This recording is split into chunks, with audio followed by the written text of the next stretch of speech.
So my name's Maru. I started a game development company 14 years ago now called NZCER Interactive. The goal was to develop games for the commercial market. So at that time it was PlayStation, Xbox and the Nintendo.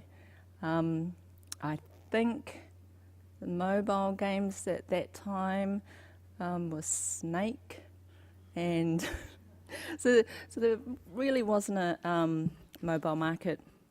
I mean, there was, but it was very tiny and nothing compared to what we have today. Not long after I started NZCER, the PSP, or PlayStation Portable, was released by Sony. So I decided to take my chances and develop a game prototype for the PlayStation Portable, and it was my first commercially developed and published game, and that was in 2007. So it did take a couple of years to get that project off the ground, and I mean a couple of years of travelling to conferences just like this to learn all about gaming, and also to meet with publishers and funders because I needed money to develop the game. So yeah, around 2 years in prototyping, development and pitching, and I finally signed a deal in 2006 with a US-based publisher to get my very first commercial game, Cube, on the international market. So it was released in North America, Europe and Asia, and this is in 2007.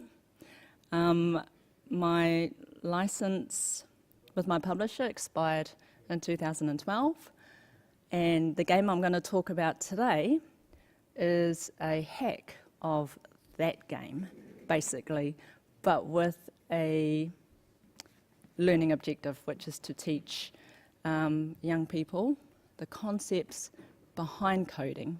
So it won't teach you how to code, it'll just give you an understanding about what happens when I put this with that.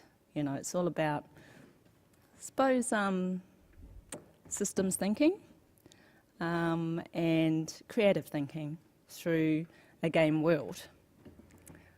I'll be able to show that to you soon, as soon as this gets up. So that's the background basically on the gameplay of the current project we're working on.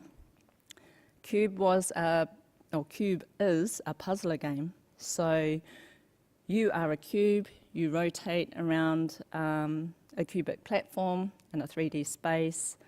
It's a bit odd where you can roll over the sides and not fall off, so the whole world flips around. So you get used to seeing the world in one view, and then before you know it, the world's upside down and you have to reorientate yourself in another view.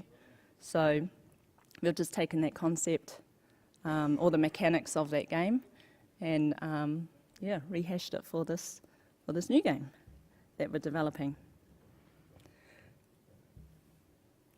And if we don't get visuals soon, I'll just be talking through this presentation. You won't be looking at anything.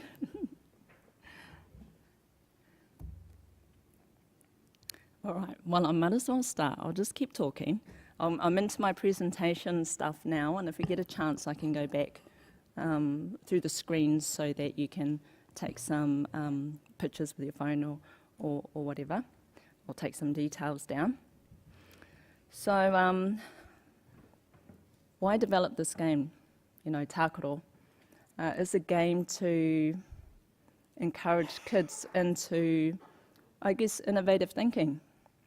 So why? Why do it, you know? First of all, there's a decline in STEM subjects at school, you know, especially in high school. There are a lot of barriers to that in terms of why kids aren't wanting to go into science or maths or technology. It's been perceived as being difficult. It seems like it's such a big transition from intermediate to high school. So intermediate is just sort of more even primary. You're more hands-on, making stuff, doing stuff, and in high school it becomes kind of theory-based. There's a some of the views by students of secondary schools. I have the source here, but you won't be able to see that. That's from the Institution of Engineering and Technology Report 2015. Students see STEM as a career dead end. STEM subjects are hard. There's a lot of pressure to achieve high grades, and which is driving students away, well, could be one of the factors in driving students away from STEM. And there's a lack of career advice from teachers and most probably parents as well. So why is this a problem? You know, why do we have to encourage our young people to look into STEM subjects, you know? I think the main thing is the number of job opportunities that are coming up. I mean, it's expected to increase over the next 5 years. There are thousands of well-paid STEM jobs out there at the moment that employers are struggling to fill. So by 2018, there'll be a shortfall of 230,000 qualified STEM workers. So that's a lot of, you know, that's a huge shortfall. No, this was taken from Institution of Engineering and Technology schools based in the US, 2015.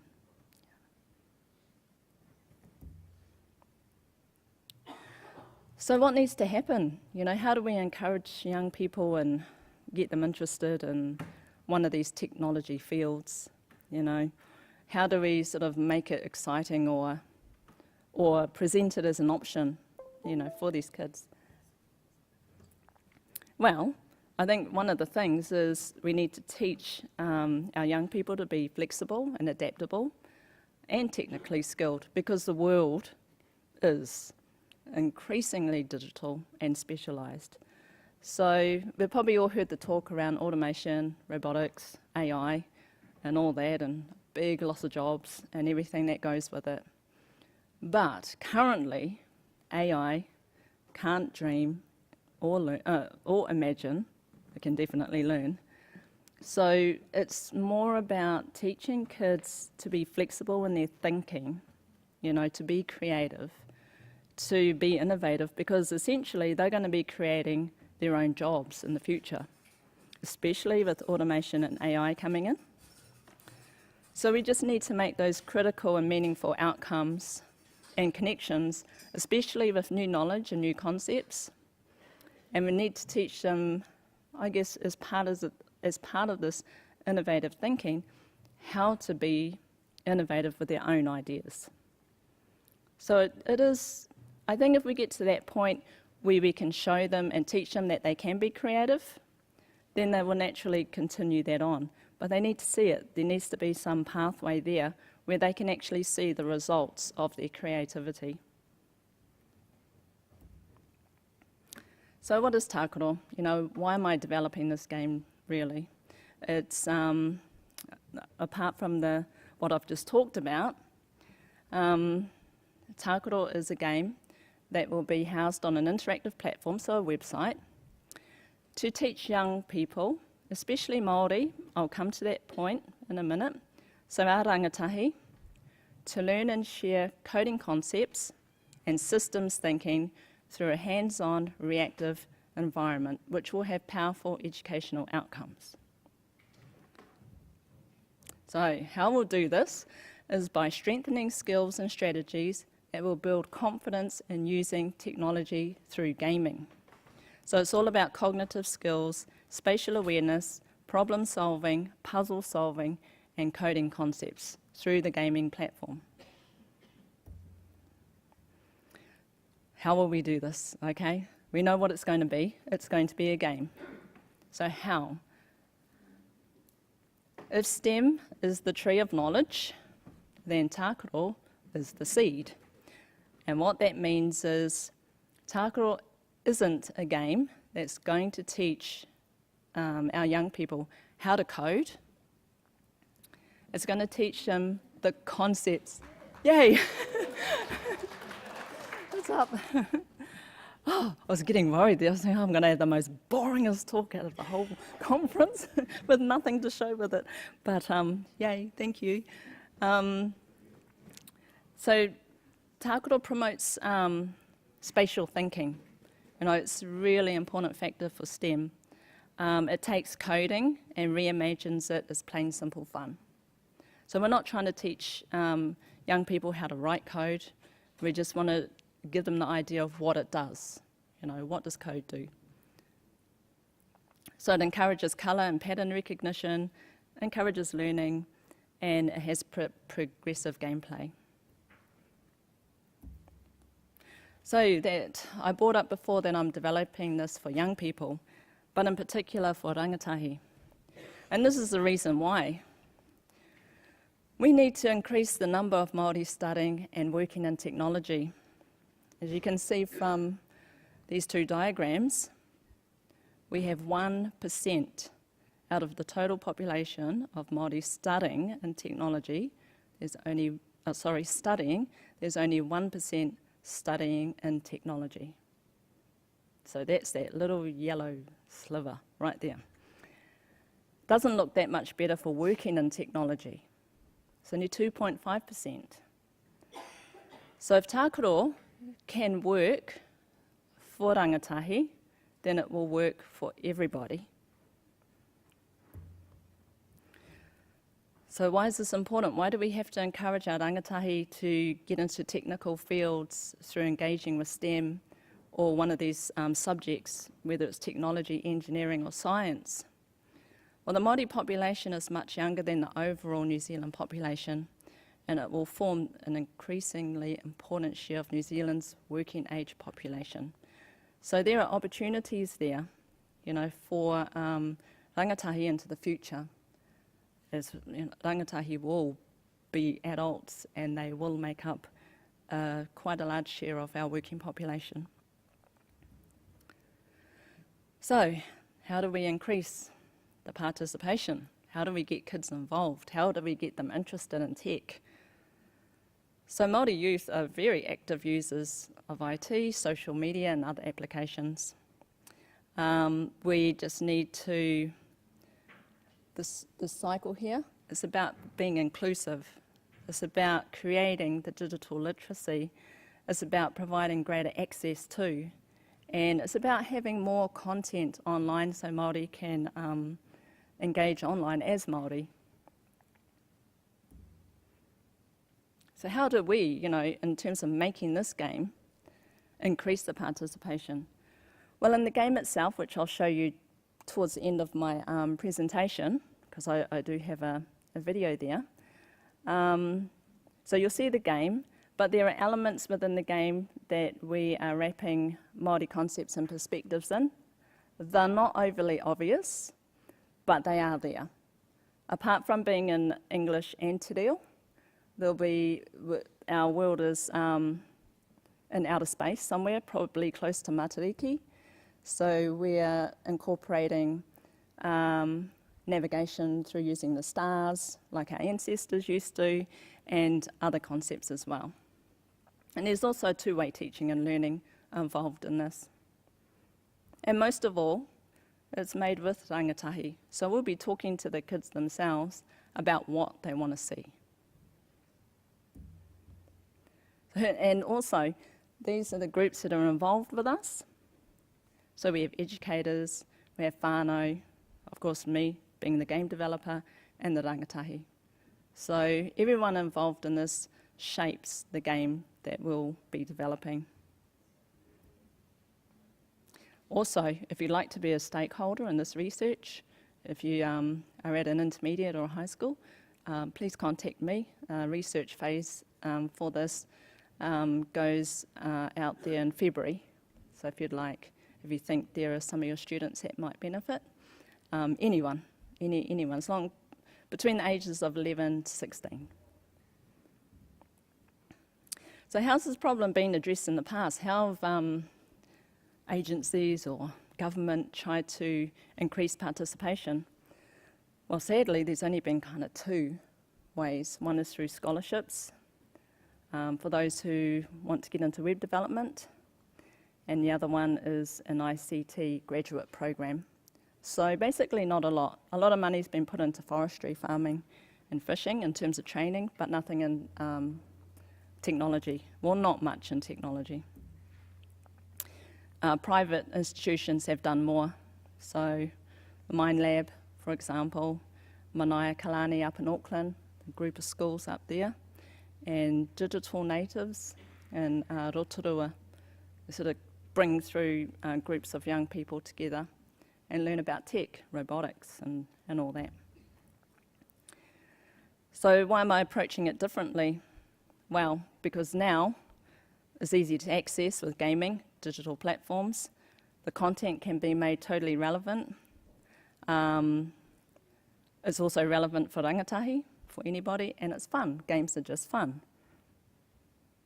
It makes sense if that's where the kids are and that's where what they're playing games, then you want to try and get some educational content through games. Alternative solutions, okay, role models, staircasing pathways and job training, which I kind of covered in the previous slides. So why gaming? Wow. We learn, the most by what we do. 90% of what we do, we retain. So games are all about doing. Your mind is active, you're actively making decisions on the go, you are solving puzzles, you are problem solving, you are doing it. So you're more likely to remember what you do. So games make the perfect, they're on the perfect platform to do this. And for the reasons I just mentioned, games require the player to analyse and evaluate all this information, to find the answers, to find the solutions. And there's another side to 3D gaming especially, also 2D, but because in 3D you have to think in 3D, especially if the world turns upside down and you have to constantly reorientate yourself. There's studies out there about spatial awareness and spatial skills. So learning to play in 3D can enhance your spatial thinking as well, which can help with cognitive thinking as well. And of course, games have a huge reach across multiple platforms. And that's just a few of them. They all happen to be Apple devices. So how will I know? How will I know if TAC Little works? I can just stand here all day and talk about why we need it, what needs to be done, how we're going to do this, how we're going to approach it and all that. But how do I know it's going to work? What gave me the confidence to think of this idea in the first place and try and bring it to fruition? Well, I used a game that we worked on before called Sparks. That was about giving young people a game to play that will help them with their depression. So for young people that have been clinically diagnosed with depression. So we developed a game, we developed the data analysis to capture what they're doing within the game. It went through clinical trials, the data was analysed, and then we came out and had really positive results. So it showed that Sparks, which is based on cognitive behavioural therapy, was just as effective as standard care for youth between 12 and 19. So it's about the data. It's about analysing the data and capturing what young people are doing in the game. We'll be able to measure that and come out with results to say, yes, it worked, and by how much it worked. Or it could be the opposite. No, it didn't work. We'll know that only when the study is finished. These are just a couple of screenshots of TAC Little at the moment, of the engine. As you can see, a cubic world. We're in development now, prototype development, platform development starts, or has started, finishes in September. The stakeholder releases in February next year, and we'll have a public release April next year as well. So, this game, what does it look like? Remember I talked about Cube early on, about our first published game, 3D platform game. We are hacking that game basically. We're sort of stripping it apart, putting it back together and making it work for this purpose. So you will control a player cube along a cubic platform. You will get to an area where you will then have to use code to access the next area.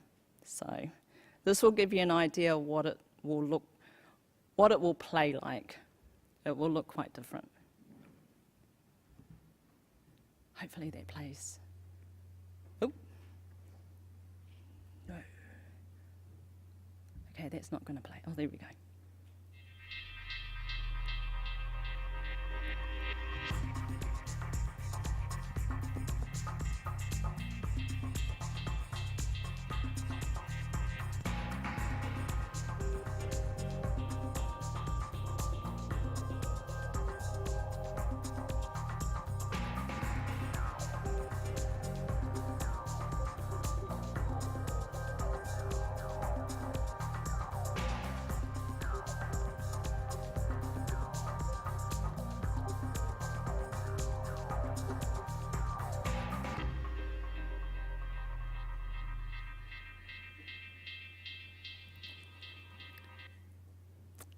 And that's my presentation. Thank you.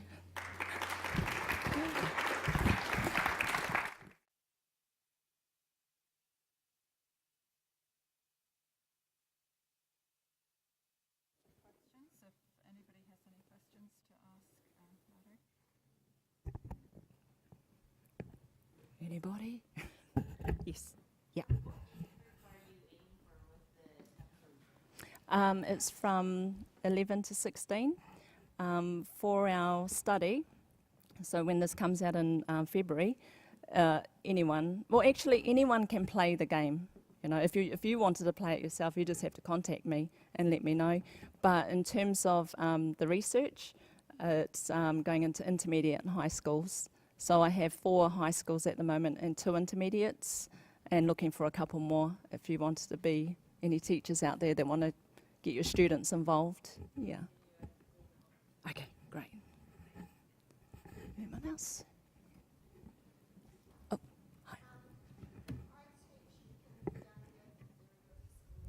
I'm noticing anxiety is now a level of like 7 and 8-year-olds. It's great with cubes out there. Are you developing anything in the future to start priming those children who have anxiety younger?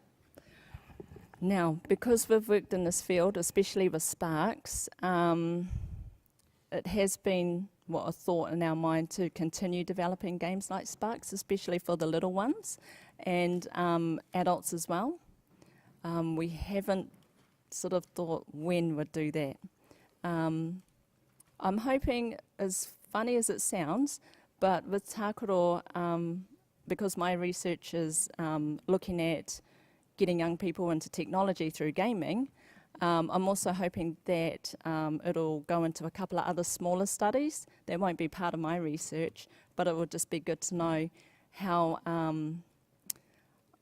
this might work for other areas, you know, in education or in forms of some type of therapy.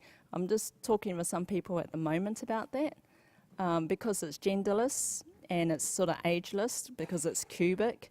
Then it can sort of go across, you know, it could potentially go across into other areas other than teaching young people coding concepts. Yeah, but yeah, definitely the games we make are all about having a learning objective. You know, there's some sort of serious objective, I suppose, yeah, to what we develop.